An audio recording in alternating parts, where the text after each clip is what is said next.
अब इससे ज़्यादा मैं क्या बोलूँ। आप लोग सपोर्ट करिएगा, भगवान से प्रेयर करिएगा कि उनकी आत्मा को शांति मिले। जहाँ भी रहें भगवान के पास कहीं भी, तो उनकी आत्मा को शांति मिले, खुशहाल रहें।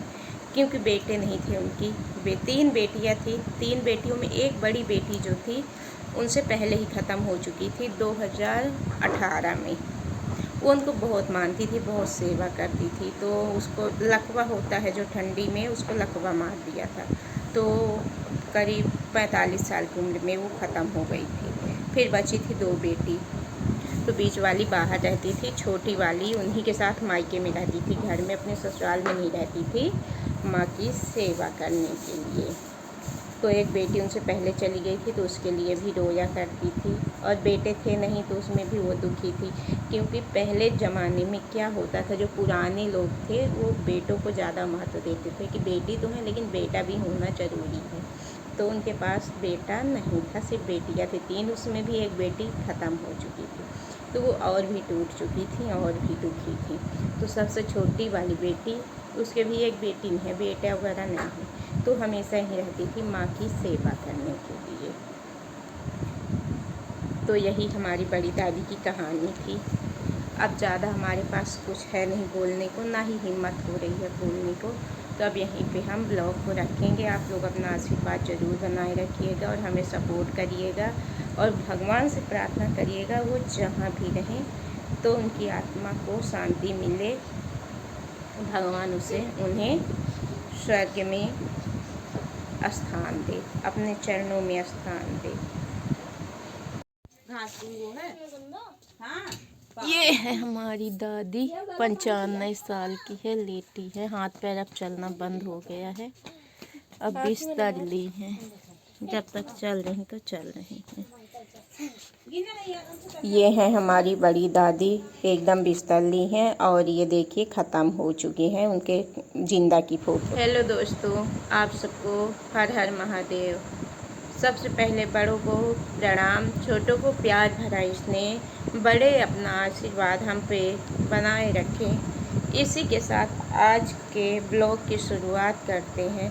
तो हमारे चैनल में आप सबका तहे दिल से स्वागत है। तो मैं आज आप लोगों को बड़े दुख के साथ सूचित कर रही हूँ, या मान लीजिए कि आप लोग हमारी फैमिली हैं, तो मैं आप लोग को बता रही हूँ कि हमारी बड़ी दादी इस दुनिया में नहीं रही, उनका देहांत हो चुका है। मतलब हमारी बड़ी दादी हमारे पापा जो थे उनकी बड़ी मम्मी थी, वो इस दुनिया में अब नहीं रही, वो ख़त्म हो गई हैं। इस वजह से मैं ब्लॉग्स भी बहुत लेट लेके आ रही थी आप लोगों के बीच, प्रॉपर लेके नहीं आ रही थी। हमारे ब्लॉग्स आपके बीच सही नहीं आ रहे थे प्रॉपर तरीके से। तो अब ख़त्म हो चुकी हैं।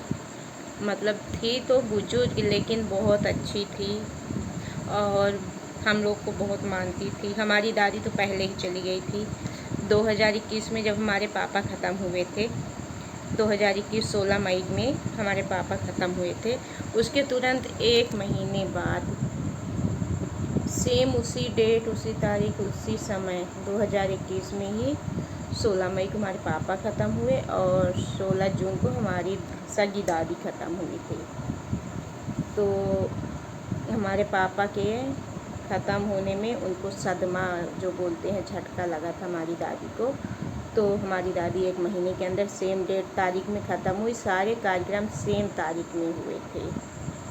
तो क्या था कि जो हमारी बड़ी दादी हैं उनको आँख में मोतियाबिंद था। मोतियाबिंद शायद आप लोग जानते होंगे,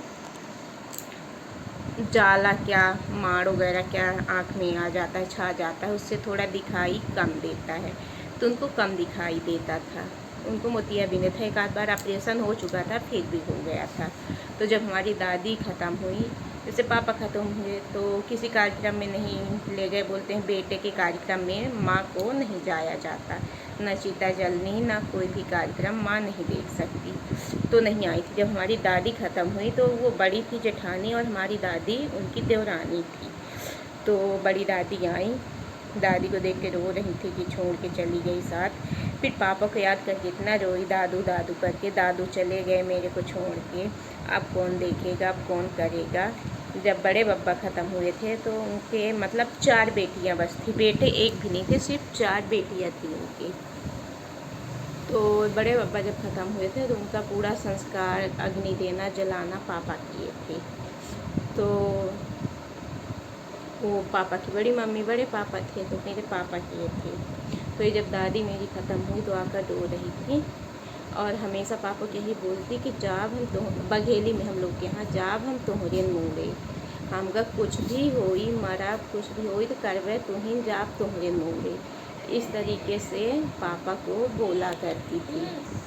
तो जाब तोहरे मुँगे, मरा कुछ भी होई, हम कब करवे तुहिन, जलाउबे तुहिन, एमे इस तरह से मतलब पापा को बोला करती थी। जब पापा ख़त्म हो गए तो नहीं देखी, फिर दादी के उसमें आई तो बोल के रो रही थी, दादू हमार हमका छोड़ के चले गए, दादू हमार हमका छोड़ के चले गए, यही कह कह के खूब रोई थी। और फिर हम लोग गए थे करीब जनवरी में, हमारे गांव में जनवरी में मकर संक्रांति में 14 जनवरी को विशाल मतलब भैरव बाबा का मंदिर बना हुआ है, तो वहाँ विशाल भंडारा था और साल मेला लगता है। 14 जनवरी को मेला लगेगा ही लगेगा और भंडारा।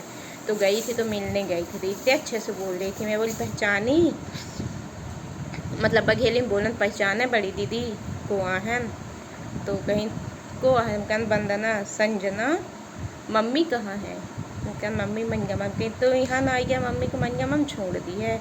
इस तरीके से मतलब बोल रही थी। मैं बोली संजना नहीं, मैं वंदना। संजना एक चाचा की हैं, उनकी बेटी का नाम है, तो वहीं रहती हैं, तो संजना। तो अच्छा वंदना आए है, कब ही आए हैं, मतलब इस तरीके से पूछ रही थी। जबकि उनको न दिखाई नहीं देता था लेकिन सुनाई बहुत देता था और बोलती बहुत अच्छी थी। तब बिस्तर में ही लेटी थी, ठंडी का टाइम था। तो वो सारी चीज़ें मैं आप लोगों को लगा दूँगी, तो आप लोग देखिएगा। तो इसी वजह से आप लोगों के बीच में ब्लॉग नहीं लेके आ रही थी, हिम्मत ही नहीं हो रही थी। अब 4-6 दिन हो गए हैं तो मैं हिम्मत जुटा के आप लोगों के बीच लेके आई हूँ, क्योंकि आप लोग हमारी फैमिली हो, आप लोगों को भी जानकारी होनी चाहिए, सारी चीज़ें बताना ज़रूरी समझी, मैं इसलिए लेके आ रही हूँ। तो चलिए अब यहाँ पे मैं उनकी डालती हूँ फ़ोटो।